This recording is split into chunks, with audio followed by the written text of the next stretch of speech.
চর্চার কেন্দ্রে Mumbai Indians. IPL শুরুর আগে থেকেই 5 বারের চ্যাম্পিয়নদের নিয়ে বিস্তর জলঘোলা হয়েছে ক্রিকেট দুনিয়ায়। রোহিতকে নেতার পদ থেকে সরানোর পর গুমোট আবহাওয়া তৈরি হয়েছিল সাজঘরের অন্দরে।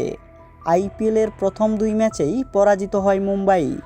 গুজরাটের বিরুদ্ধে প্রথম ম্যাচে এবং দ্বিতীয় ম্যাচে সানরাইজ হায়দ্রাবাদের বিরুদ্ধে পরাজিত হয়।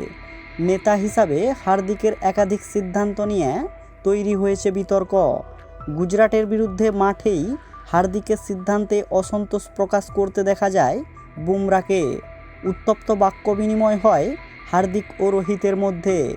মাঠের এই ছন্নছাড়া অবস্থার প্রভাব মাঠের বাইরে সাজঘরেও পড়েছে বলে জানা গিয়েছে সূত্র মারফত।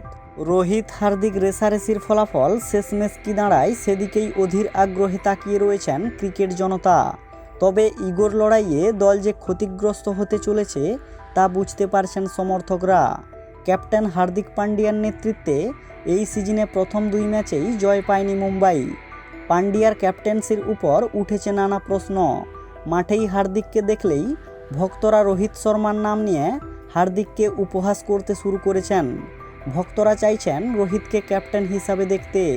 এই পরিস্থিতিতে মুম্বাই টিম ম্যানেজমেন্ট চটজলদি তাদের ক্যাপ্টেন্সি পরিবর্তন করতে চায়। প্রাক্তন ক্যাপ্টেন রোহিত শর্মাকে পুনরায় দলের দায়িত্ব দিতে চান।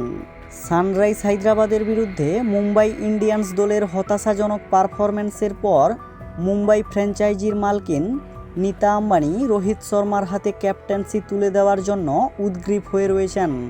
জানা গিয়েছে টিম ম্যানেজমেন্ট রোহিতকে পুনরায় ক্যাপ্টেন হওয়ার জন্য জোর দিয়েছে, কিন্তু রোহিত তা প্রত্যাখ্যান করে দিয়েছেন। তিনি আর দলের নেতৃত্ব নিতে চান না এমনটা স্পষ্ট জানিয়ে দিয়েছেন নীতা আম্বানিকে।